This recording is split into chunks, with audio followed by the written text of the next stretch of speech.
Good evening po sa ating lahat at balik po tayo ngayon for today's video. I-try ulit po natin ang peso win. So dito magsisimula po tayo sa 3 pesos. Mines pa rin pang laro natin. Okay, lagyan po natin ng konting volume. So kukuha po muna tayo ng 5 screenshots. Okay, 5 screenshots.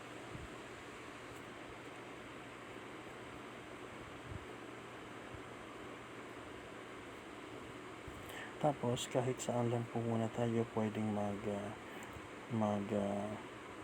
pindot. Pero isa lang muna. Okay? Isang square lang muna. Then cash out tayo agad.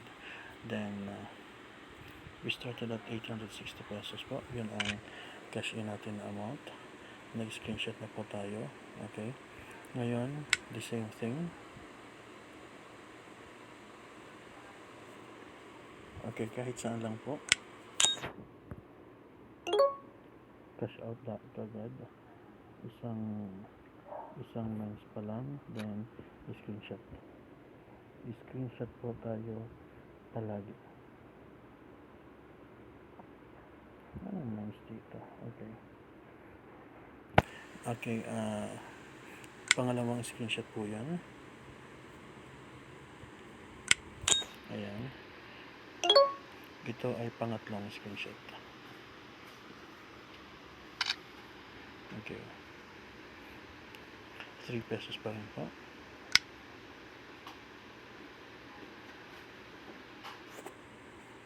Kahit saan naman po.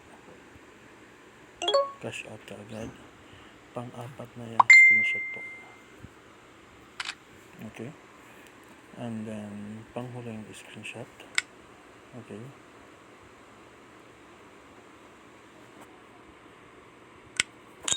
Ayan. Okay. So ngayon, nakalimang screenshot na po tayo.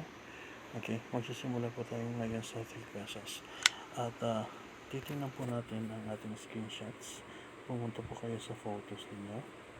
Okay. Tapos, ang ating titingnan natin yung 5 past screenshots. Okay. Tapos, titingnan po natin dito ang first column. Yung walang mines, doon po tayo magpipindot. Okay. So, sa first column po tayo. Okay. Ngayon, punta po tayo sa second column. Okay. May mines po dyan. Sa second column.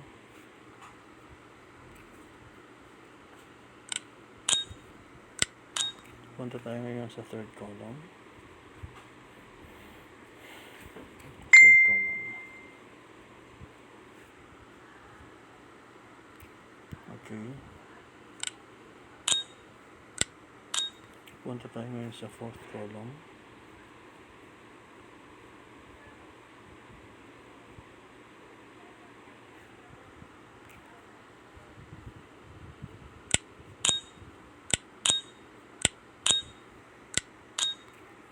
And finally, tingnan natin sa last column.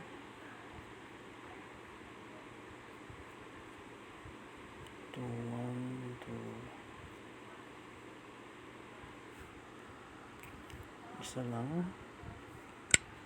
Okay. Naka 11 hits po tayo. So, ganun lang po yan.